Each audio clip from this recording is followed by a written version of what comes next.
there's a theory that to create the universe, if you get every single piece of matter in the entire universe and you shove it into the size of a proton, a Big Bang style universe will explode and a new universe will have been created.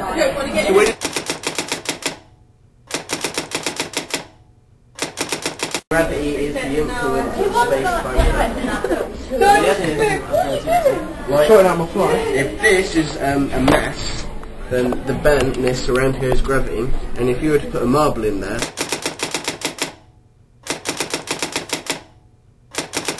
Good morning. On the internet once, I saw this picture, and it showed like kind of like there's this kind of this shape that kind of curved up like that, and this was to represent the universe in space and time. And then there was this marble sitting here, and normal time would roll down this kind of this shape here, and that would be normal space and time. But a loophole obviously would be a hole just dropping from here to the other side, so the marble would literally just kind of drop down instead of...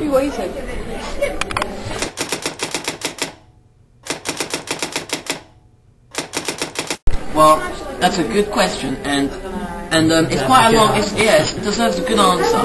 You see, I was walking to school today, and there was this raccoon, and it just came out of nowhere, and it jumped in my face, okay, and I fell over, and I was dealing with this raccoon, we were locked in a death grip, whirling around, and then I fell into this big hole, and I went deep underground, and there's this badger, and I went, oh, and it went, poof, and ran away, and had to crawl across these many winding tunnels, until I popped back up, and it was actually just over there, where there's a hole right by the, and it was like, and I climbed up, and I wasn't really dirty and everything, so I brushed up all this dirt, and I looked down, and I had a little bit of a briefing, and then all these squirrels came, just kind of, there was a sea of them, I just heard this rumble, and I was like, whoa, what's that? And I looked over, and it's like this sea of squirrels kind of came pouring up to me, and I started running, but they grabbed onto me and they pulled me down, and they were scrabbling up, and they cut my jeans, and then they ran off again.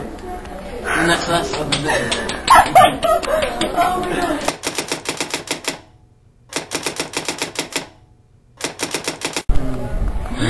I think we should do an interesting question. I think the way I would like to die would be standing on a pair of roller skates, rolling down this massive hill into over the edge of this big cliff. Over the edge of a big cliff. Where I would fall down onto this massive trampoline, and I'd flying back up again. And I would just fly into the air. Into the air. And then I would just fall down. Fall down. That'd be well.